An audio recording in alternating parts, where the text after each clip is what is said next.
Hello everyone, this is our book BEGC 134. That's name is Reading the Novel. Today we see unit number 4. That's name Future of the Novel. सबसे पहले हम देखते हैं थोड़ा बहुत novel के बारे में. The novel originated in the 18th century in the Western Europe. मतलब कहाँ पे नोवेल की और नोवेल का ओरिजिन कहाँ पे हुआ था? वेस्टर्न यूरोप में हुआ था और टाइमिंग क्या रही थी? 18th सेंचुरी में. And soon become the most popular literary form. और बहुत जल्दी ही ये एक बहुत ही फेमस लिटरेरी फॉर्म बन गई थी. In a span of few decades, कुछ दशकों में ही it started evolving in different direction. और ये स्टार्ट हो गई थी वर्ल्ड के हर हिस्से में. इसका मतलब ये पॉपुलर होती चली गई नोवेल फॉर्म हमारे लिटरेचर की. हमने थोड़ा बहुत इसके बारे में जाना है कि जो नोवेल थी उसकी स्टार्टिंग कहाँ से हुई, कब हुई और कैसे वो अलग अलग वर्ल्ड के अलग अलग डायरेक्शन में वो फैल गई. हम देखते हैं the novel in the 20th century कि जो 20वीं शताब्दी थी उसमें नोवेल कैसी थी, कैसे नोवेल का मतलब क्या नोवेल कैसे स्प्रेड हुई, क्या उस टाइम नोवेल की मतलब कंडीशन थी वहाँ पे. ये सब कुछ अभी हम देखने वाले हैं. द 20th सेंचुरी बोर कर देती थी to the emergence of varied perspective in the field of learning. मतलब बहुत सारे दृष्टिकोण से, बहुत सारे पर्सपेक्टिव से जो कि लर्निंग के फील्ड में थे 20th सेंचुरी में, वो बोर करने वाली थी. एक तरीके से यदि हम बात करते हैं तो Indian English literature has attend an independent status in the world literature. जो इंडियन इंग्लिश लिटरेचर था उस टाइम पे 20th सेंचुरी में, उसने अपना एक इंडिपेंडेंट स्टेटस बना लिया था लिटरेचर वर्ल्ड में. Historical condition shape literature trends and form and are in turn shaped by them in a significant manner. तो जो हिस्टोरिकल कंडीशंस थी उसने हमारे लिटरेचर को शेप दी एक, और उसने एक बहुत ही अच्छे तरीके से हमारे लिटरेचर को एक बहुत ही अच्छी शेप उसने बना के दे दी थी. उसको एक बहुत ही अच्छे मैनर में उसको बना दिया था हमारे लिटरेचर को, हमारे हिस्टोरिकल कंडीशंस ने. ये थी हमारी नॉवेल्स 20th सेंचुरी में, 20वीं शताब्दी में. हम आगे बात करते हैं the novel in the post modern world. जब पोस्ट मॉडर्न का मतलब क्या होता है? उत्तर आधुनिकवाद जब आया उस दौरान क्या एक नोवेल की कंडीशन क्या थी, इसके बारे में हम अभी देखने वाले हैं. Sometime the term post modernism is used. किस लिए यूज़ किया जाता है? To discuss many different things. अलग अलग थिंग्स को डिफाइन करने के लिए, डिस्कस करने के लिए. Ranking from architecture to historical theory to philosophy and films. मतलब वो लिटरेचर से लेके हिस्टोरिकल तक, फिलोसफी से लेके फिल्म तक, मतलब हर चीज़ में जो हम बात करेंगे, किसकी बात करेंगे? पोस्ट मॉडर्निज्म की. बिकॉज ऑफ दिस फैक्ट, इस फैक्ट के कारण several peoples difference between several form of post modernism. मतलब इसके बेसिस पे कुछ लोगों ने बहुत सारी फॉर्म्स बना दी किसकी? पोस्ट मॉडर्निज्म की. And thus suggest that there are 3 forms of post modernism. कि पोस्ट मॉडर्निज्म की 3 फॉर्म्स हैं. देखते हैं कौन कौन सी. फर्स्ट है post modernity, second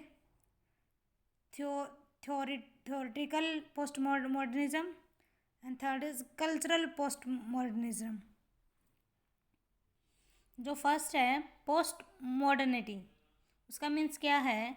is understood as a historical period. इसको हम हिस्टोरिकल पीरियड के रूप में जानते हैं जिसका टाइम क्या था? From the 1960 to present. 1960 से लेके अभी तक ये उसका पीरियड था. सेकेंड में बात करते हैं थ्योरेटिकल की, पोस्ट मॉडर्निज्म की. तो ये क्या करते हैं? इसके अंतर्गत है ना, हम मतलब बहुत सारी थ्योरीज की बात करते हैं जो कि थिंकर्स ने बनाई हैं. हम इसके बारे में बात करते हैं इसमें। इसके बाद हम बात करते हैं नंबर 3 की, कल्चरल पोस्ट मॉडर्निज्म, जिसमें इंक्लूड है फिल्म, लिटरेचर, विजुअल आर्ट्स, ये सभी जो कि मतलब एलिमेंट्स थे हमारे पोस्ट मॉडर्निज्म के। ये हमारे सारे फीचर्स थे, एलिमेंट्स थे हमारे पोस्ट मॉडर्निज्म के। तो हमने 3 टाइप्स पढ़े पोस्ट मॉडर्निज्म के। इसके अलावा नेक्स्ट टॉपिक है the post colonial novel. Post colonial का मतलब होता है उत्तर औपनिवेशिक काल। तो जब उत्तर औपनिवेशिक काल आया तो उस टाइम पे हमारे उपन्यास क्या थे, हमारी नॉवल क्या थी, इसके बारे में हम देखेंगे। Post colonial literature is the literature by people from formally colonised countries. कैसा कल्चर की बात करते हैं हम इसमें, जो कॉलोनाइज, जो औपनिवेशिक देश थे, हम उनके बारे में, उनके लिटरेचर के बारे में हम बात करते हैं। It exist on all continents except Antarctica. मतलब हर एक महाद्वीप में मतलब फैल चुका था हमारा लिटरेचर सिवाय अंटार्कटिका के। Post colonial literature often addresses the problem and consequences of the decolonisation of a country. मतलब जो पोस्ट कॉलोनियल लिटरेचर था वो प्रॉब्लम के बारे में बात करता है और उसकी सॉल्यूशन के बारे में भी बताता है कि कैसे डीकोलोनाइज्ड हुआ किसी भी देश में। स्पेशली क्वेश्चन रिलेटेड जो दिखाता है पॉलिटिकल और cultural independence of formally subjugated peoples. मतलब वो दिखाता है कि कैसे लोग मतलब पॉलिटिकल और कल्चरल के वशीभूत होकर लोग कैसे कैसे मतलब अपने लिटरेचर को आगे बढ़ाते हैं, कैसे वो डीकोलोनाइज हो जाते हैं अपने देश से, ये बातें वो बताते हैं। इसके बाद इसी में और है आगे, the novel has been aesthetic object of choice for a majority of post colonial scholars. कि जो हम बात करते हैं यहाँ पे एस्थेटिक मतलब कि सौंदर्यात्मक, जो कि सुंदरता के बारे में बात करता है।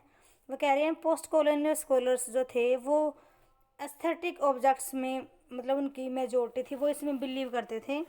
While post colonial writers have been no means failed to produce poetry nor have critics in the field entirely neglected verse.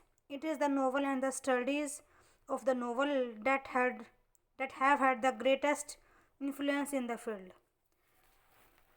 मतलब कि जो पोस्ट कॉलोनियल राइटर्स थे वो मतलब कि प्रोड्यूस कर रहे थे बहुत सारी पोइट्री, चाहे वो आलोचना के रूप में हो चाहे फिर वैसे कविता के रूप में हो, वो उसको अच्छे से मतलब उसको वो निगलेक्ट कर रहे थे।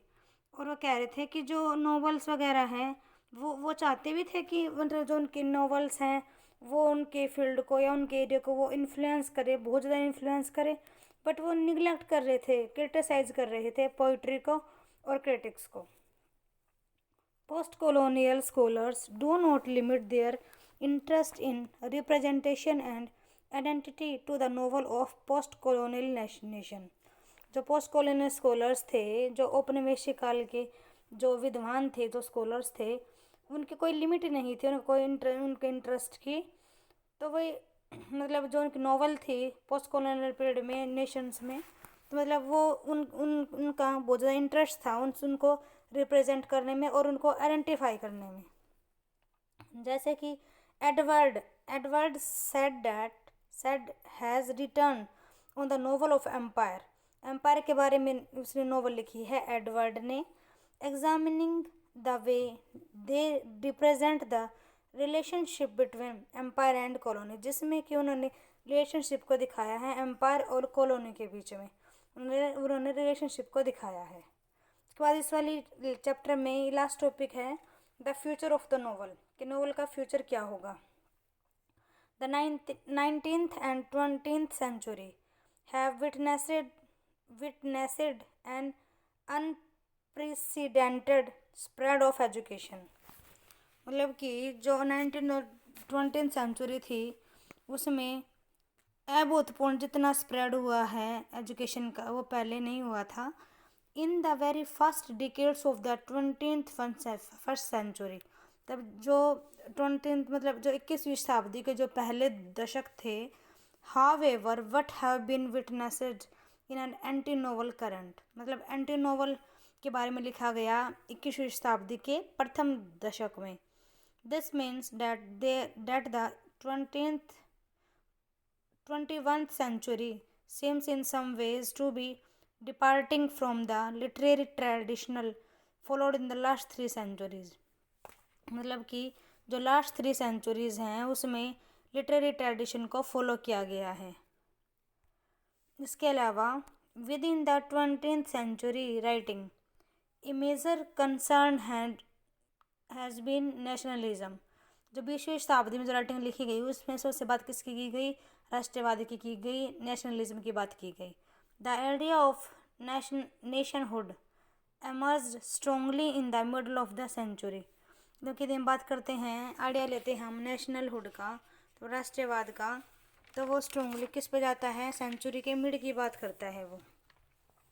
Whereas there is a demand to modernize mind and attitude, ये डिमांड है आज के टाइम की कि जो मॉडर्निज्म ये चाहता है कि माइंड और एटीट्यूड है जो लोगों का, there is a counter demand to preserve ethnicities and specific way of life, वो चाहते हैं कि जो रिवोक कर रहे हैं हम यहाँ पे काउंटर डिमांड मतलब है रिवोक करना, उसको रिवोक करें जातियों को, और मतलब एक उनके पास स्पेसिफिक तरीका हो लाइफ को कि जो सबके माइंड है और जो का एटीट्यूड है सबका वो मॉडर्न हो जाए, जो मॉडर्निज्म को वो ग्रास्प कर ले।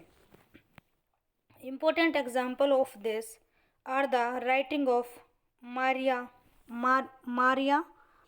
काम्पबेल,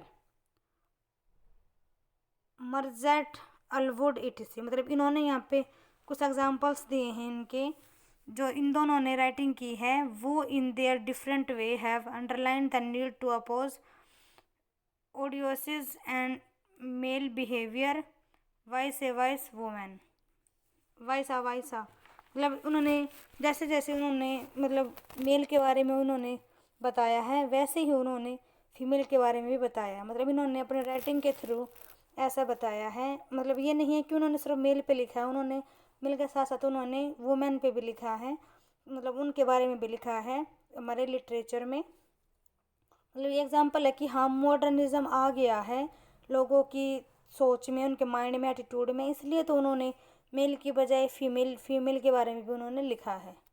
तो ये था हमारा chapter number 4 future of the novel. ये चैप्टर थोड़ा सा मुश्किल है, इसलिए आपको लगा भी होगा, मतलब मेरी आवाज़ सुन के इस टाइप से कुछ चैप्टर बहुत मुश्किल लगा मेरे को भी, पर इस चैप्टर से क्वेश्चन ज़रूर आएगा। और ये क्वेश्चन कैसे हो सकता है, जैसे कि आपसे पूछ ले write the note on the novel in the 20th century के बारे में नोट लिखिए, write the note on the novel in the post modern world के बारे में नोट लिखिए। इसके अलावा आपसे टाइप भी पूछ सकता है, ये वाले टाइप्स पोस्ट मॉडर्निज्म का टाइप भी पूछ सकता है। उसके बाद ये क्वेश्चन जरूर आएगा, ये इंपॉर्टेंट क्वेश्चन है, द पोस्ट कॉलोनियल नॉवल क्या होती है, ये क्वेश्चन जरूर आएगा एग्ज़ाम में।